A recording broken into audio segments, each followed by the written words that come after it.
Hello student, my name is Mini Sethi. Today I am going to discuss about demand pull inflation. Demand pull inflation क्या है? जब आपकी aggregate demand ज़्यादा होती है aggregate supply से, मीन इकोनॉमिक में अगर एक बार फुल एम्प्लॉयमेंट का पॉइंट अचीव कर दिया, मीन्स इकोनॉमिक में एक बार फुल एम्प्लॉयमेंट आ गया है, उसके बाद अगर डिमांड बढ़ती है, वो बड़ी डिमांड जो प्राइस को बढ़ाती है, उसके कारण क्या आ जाता है? इन्फ्लेशन आ जाता है। और फुल एम्प्लॉयमेंट क्या है? फुल एम्प्लॉयमेंट का मतलब क्या है? इकोनॉमिक की जो मैक्सिमम कैपेसिटी है, उतना प्रोडक्शन हो चुका है, उससे ज़्यादा प्रोडक्शन नहीं हो सकता। जैसे मान लो इकोनॉमी की मैक्सिमम कैपेसिटी क्या है? 20,000 प्रोडक्शन, ये इकोनॉमी की मैक्सिमम कैपेसिटी है, इससे ज़्यादा प्रोडक्शन नहीं हो सकता। यहाँ पे क्या है? आपकी एग्रीगेट सप्लाई कांस्टेंट हो जाती है, क्योंकि इकोनॉमी में क्या है?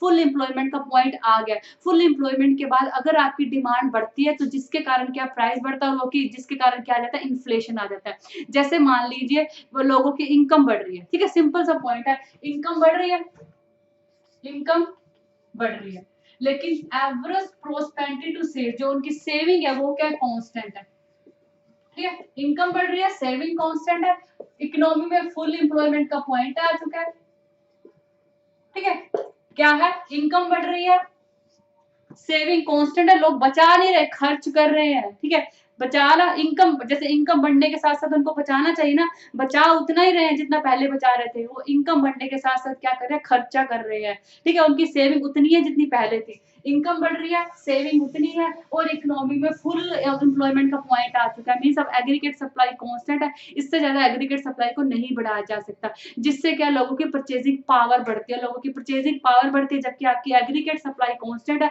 एग्रीगेट डिमांड बढ़े, जिसके कारण प्राइस बढ़ता है, तो क्या आ जाता है? इन्फ्लेशन आ जाता है। इसका कोज क्या है? कारण क्या है?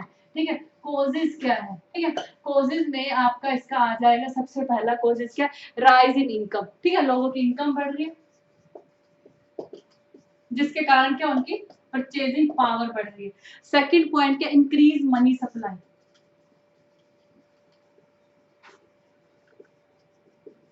ठीक है, मार्केट में पैसा बढ़ रहा है, लोगों के पास पैसा आ रहा है, too much money chasing only few goods, means पैसा ज्यादा है, डिमांड ज्यादा है, लेकिन जो गुड्स है वो बहुत ज्यादा कम है, प्रोडक्शन क्या वो कम है, जिसके कारण अल्टीमेटली प्राइस बढ़ रहा है, ठीक है, राइज इन गवर्नमेंट स्पेंडिंग, ठीक है, गवर्नमेंट एक्सपेंडिचर बढ़ रहा है, गवर्नमेंट एक्सपेंडिचर बढ़ने के कारण बहुत सारे लोगों को एम्प्लॉयमेंट मिल रहा है, एम्प्लॉयमेंट मिल रहा है, उनको पैसे आ रहे हैं, पैसे आ रहे हैं तो वो खर्चा कर रहे हैं, एक्सपोर्ट बढ़ रहे हैं,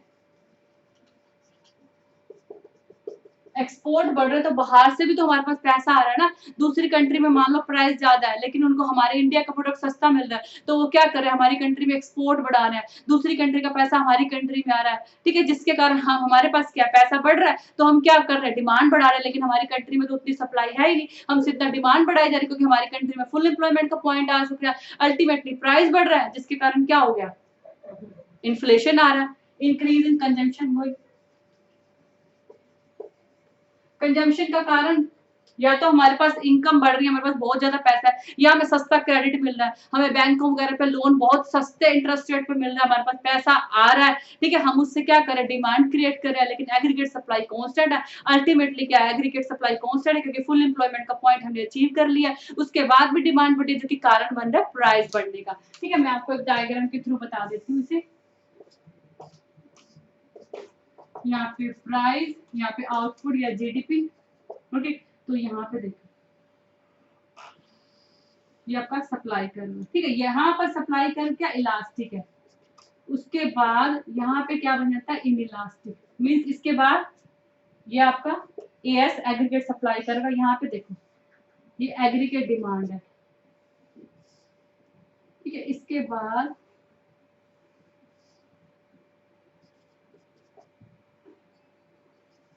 देखो, अगर डिमांड आपकी एडी से एडी 1 होगी, तो क्या हुआ है? आपका आउटपुट बढ़ा है, आउटपुट बढ़ने के साथ प्राइस भी बढ़ा है, ये तो ठीक है, इसे भी सेमी इन्फ्लेशन बोला जाता है, लेकिन ये इकोनॉमी के लिए ठीक है, कोई खतरा नहीं है, ठीक है, तो थोड़ा बहुत पढ़ाई तो इकोनॉमी की ग्रोथ के लिए बढ़ना ही चाहिए। तो इसमें क्या है?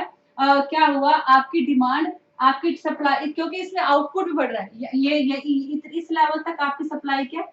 ये ए और बी, इस पॉइंट तक आपकी सप्लाई क्या? इलास्टिक है, मीन्स आपकी सप्लाई चेंज हो रही है, यहाँ पे आप देखिए भी सही है, आपकी एडी डिमांड जब एडी 1 पर शिफ्ट हुई, तो इतना आउटपुट भी बढ़ा, ओ क्यू आउटपुट से ओ क्यू 1 हो गया, और प्राइस पी से P1 हो गया, लेकिन अब इकोनॉमी ने क्या किया? फुल एम्प्लॉयमेंट का पॉइंट अचीव कर लिया, ठीक है, यहाँ पे मान लो इस पॉइंट पे मान लो ये फुल एम्प्लॉयमेंट का पॉइंट है, ये देखो ये वाला, ये वाला फुल एम्प्लॉयमेंट का पॉइंट है, ठीक है।